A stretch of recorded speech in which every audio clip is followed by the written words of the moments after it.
O great city, it is in thy palpitating bosom that I have found that which I sought, like a patient miner, I have dug deep into thy very entrails to root out evil thence. Now my work is accomplished, my mission is terminated, now thou canst neither afford me pain nor pleasure.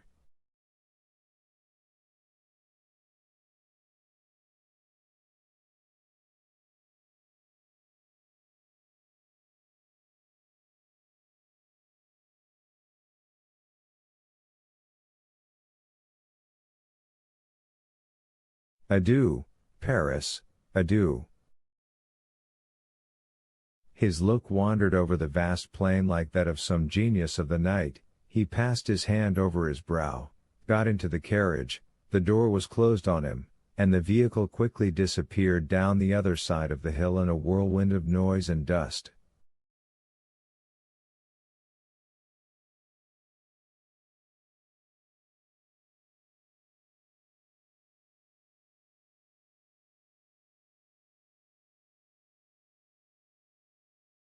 "10 leagues were passed and not a single word was uttered. Morel was dreaming, and Monte Cristo was looking at the dreamer. "Morel," said the Count to him at length, "do you repent having followed me?" "No, Count, but to leave Paris. If I thought happiness might await you in Paris, Morel, I would have left you there."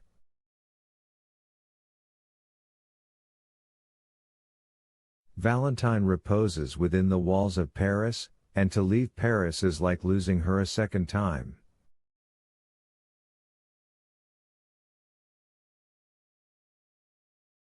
"Maximilian," said the Count, "the friends that we have lost do not repose in the bosom of the earth, but are buried deep in our hearts, and it has been thus ordained that we may always be accompanied by them."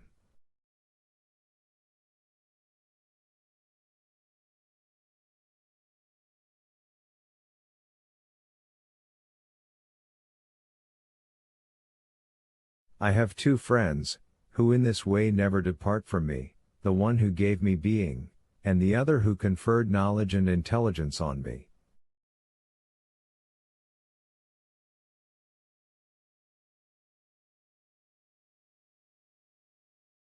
Their spirits live in me.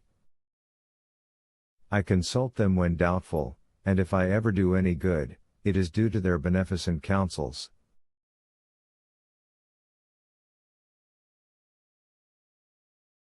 Listen to the voice of your heart, Morel, and ask it whether you ought to preserve this melancholy exterior towards me.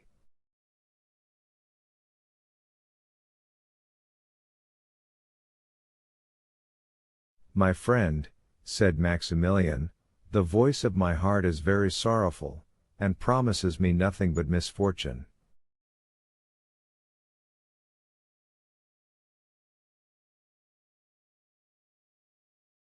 It is the way of weakened minds to see everything through a black cloud.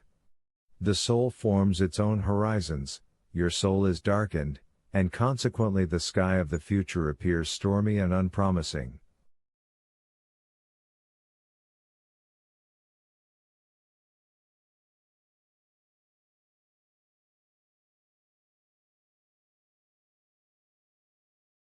"That may possibly be true," said Maximilian, and he again subsided into his thoughtful mood.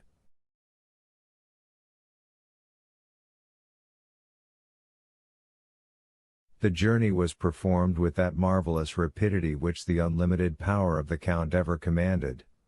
Towns fled from them like shadows on their path, and trees shaken by the first winds of autumn seemed like giants madly rushing on to meet them, and retreating as rapidly when once reached.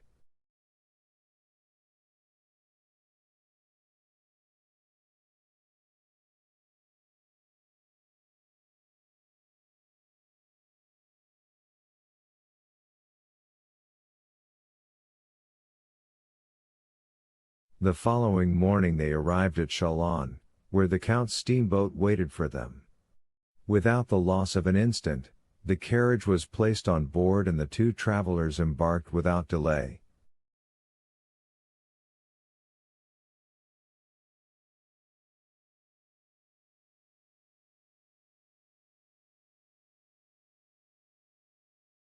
The boat was built for speed.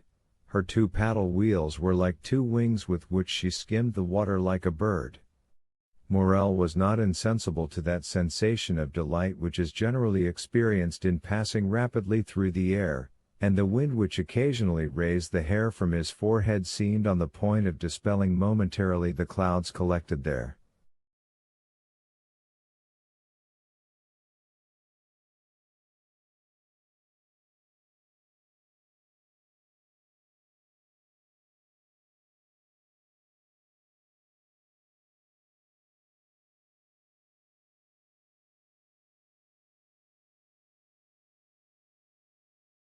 As the distance increased between the travelers and Paris, almost superhuman serenity appeared to surround the Count. He might have been taken for an exile about to revisit his native land.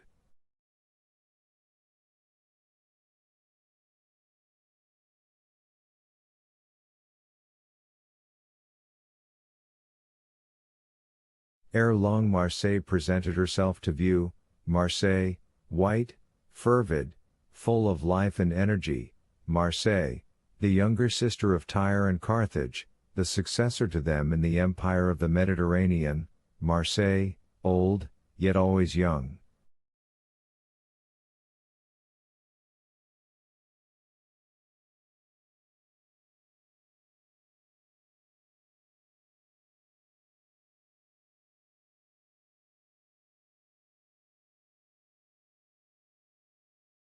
Powerful memories were stirred within them by the sight of the round tower, Fort Saint-Nicolas, the city hall designed by Puget, the port with its brick quays, where they had both played in childhood, and it was with one accord that they stopped on the Cannebière.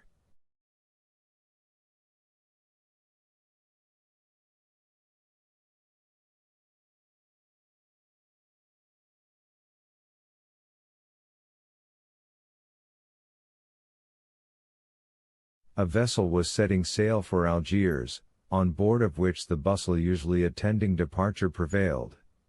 The passengers and their relations crowded on the deck, friends taking a tender but sorrowful leave of each other, some weeping, others noisy in their grief, the whole forming a spectacle that might be exciting even to those who witnessed similar sights daily, but which had no power to disturb the current of thought that had taken possession of the mind of Maximilian from the moment he had set foot on the broad pavement of the quay. Pierre Puget, the sculptor-architect, was born at Marseille in 1622.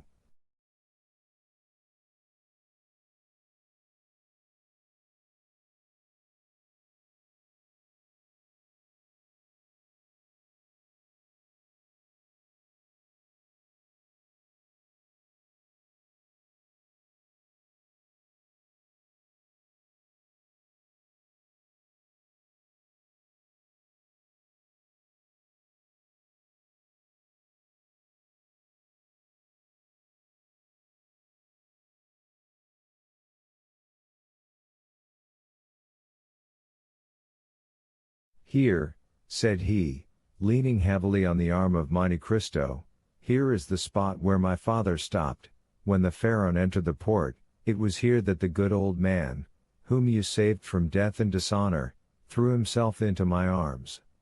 I yet feel his warm tears on my face, and his were not the only tears shed, for many who witnessed our meeting wept also.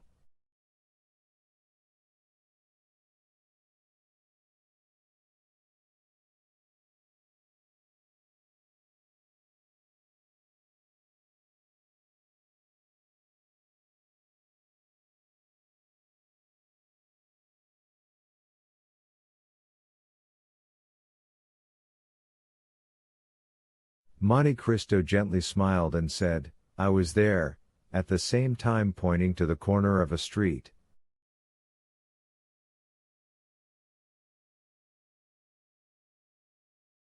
As he spoke, and in the very direction he indicated, a groan, expressive of bitter grief, was heard, and a woman was seen waving her hand to a passenger on board the vessel about to sail.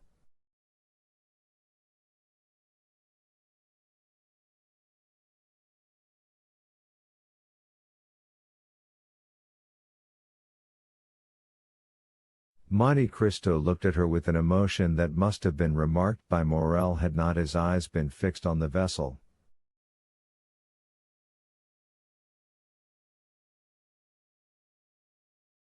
"Oh, heavens!"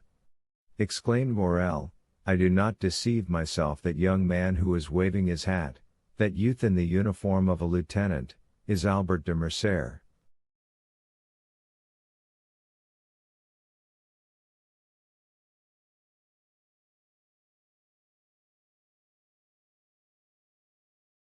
"Yes," said Monte Cristo, "I recognized him." "How so?" "You were looking the other way." The Count smiled, as he was in the habit of doing when he did not want to make any reply, and he again turned towards the veiled woman, who soon disappeared at the corner of the street.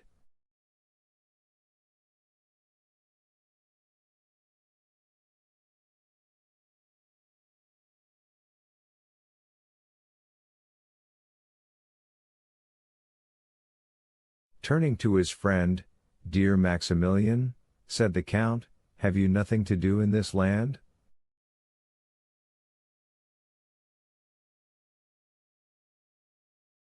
"I have to weep over the grave of my father," replied Morel in a broken voice.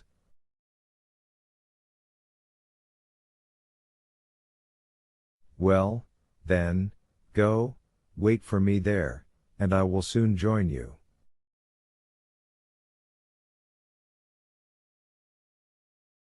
"You leave me, then?" "Yes, I also have a pious visit to pay." Morel allowed his hand to fall into that which the Count extended to him, then with an inexpressibly sorrowful inclination of the head he quitted the Count and bent his steps to the east of the city.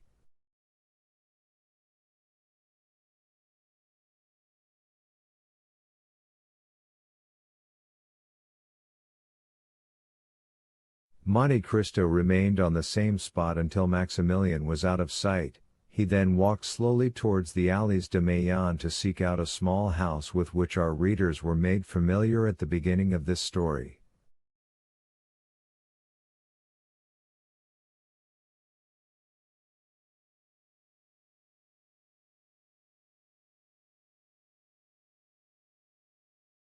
It yet stood, under the shade of the fine avenue of lime trees, which forms one of the most frequent walks of the idlers of Marseille, covered by an immense vine, which spreads its aged and blackened branches over the stone front, burnt yellow by the ardent sun of the south.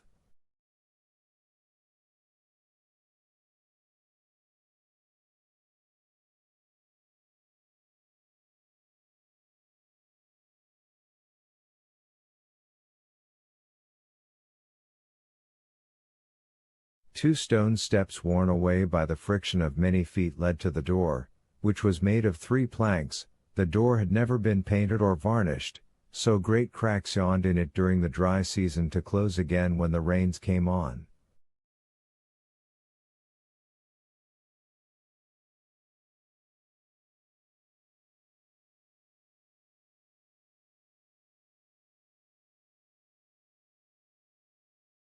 The house, with all its crumbling antiquity and apparent misery, was yet cheerful and picturesque, and was the same that old Dantes formerly inhabited, the only difference being that the old man occupied merely the garret, while the whole house was now placed at the command of Mercedes by the Count.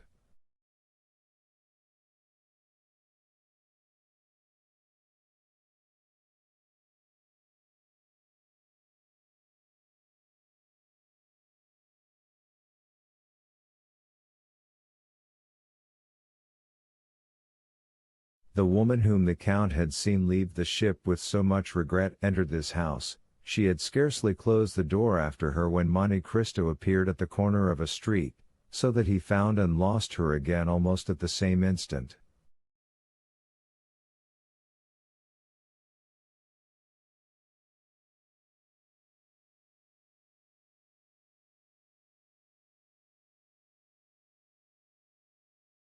The worn-out steps were old acquaintances of his.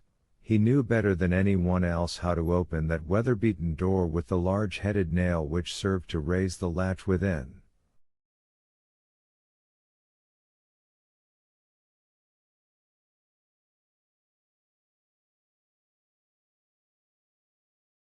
He entered without knocking, or giving any other intimation of his presence, as if he had been a friend or the master of the place.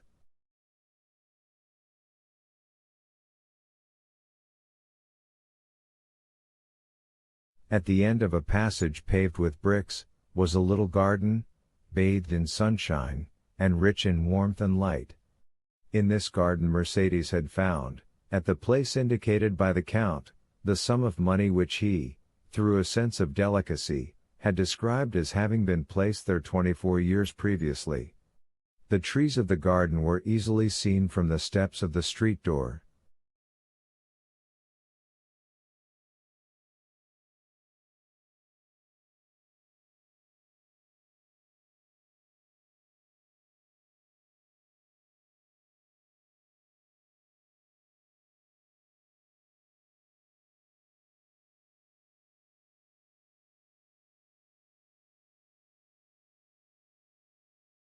Monte Cristo, on stepping into the house, heard a sigh that was almost a deep sob. He looked in the direction whence it came, and there under an arbor of Virginia jessamine, with its thick foliage and beautiful long purple flowers, he saw Mercedes seated, with her head bowed, and weeping bitterly.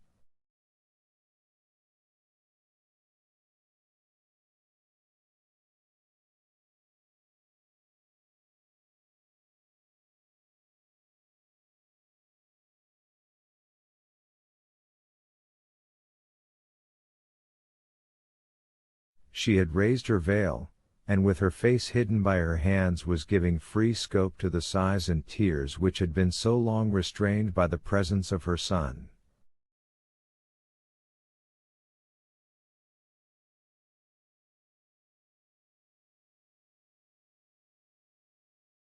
Monte Cristo advanced a few steps, which were heard on the gravel.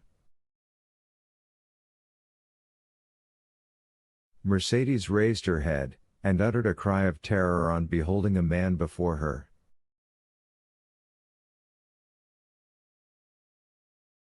The Carolina not Virginia jessamine, Gelsemium sempervirens, properly speaking not a jessamine at all, has yellow blossoms. The reference is no doubt to the Wisteria frutescens. Ed. Madam, said the Count, it is no longer in my power to restore you to happiness, but I offer you consolation. Will you deign to accept it as coming from a friend?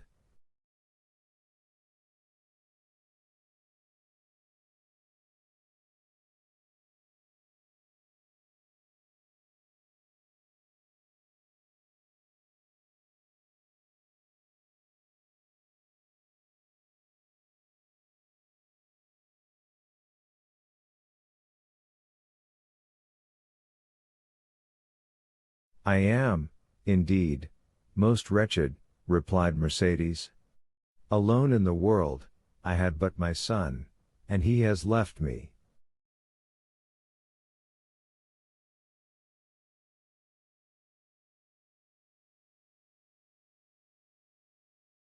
He possesses a noble heart, madam, replied the Count, and he has acted rightly.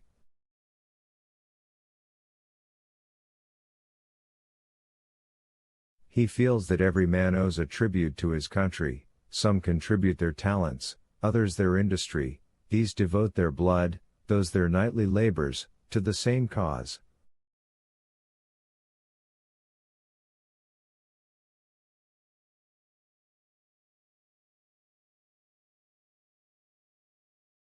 Had he remained with you, his life must have become a hateful burden, nor would he have participated in your griefs.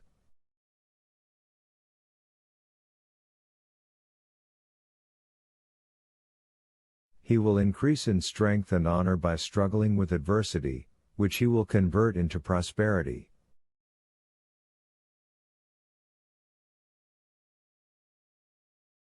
Leave him to build up the future for you, and I venture to say you will confide it to safe hands.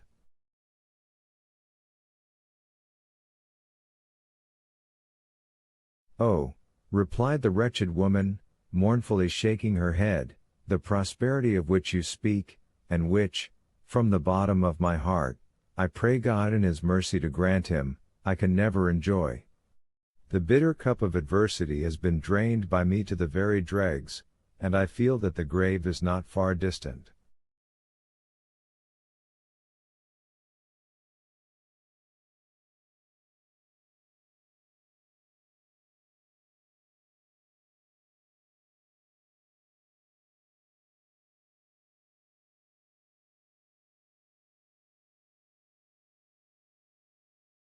You have acted kindly, Count, in bringing me back to the place where I have enjoyed so much bliss.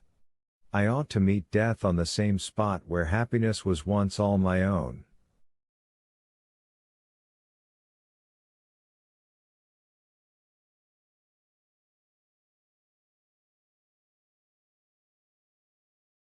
Alas, said Monte Cristo, your words sear and embitter my heart, the more so as you have every reason to hate me. I have been the cause of all your misfortunes, but why do you pity, instead of blaming me?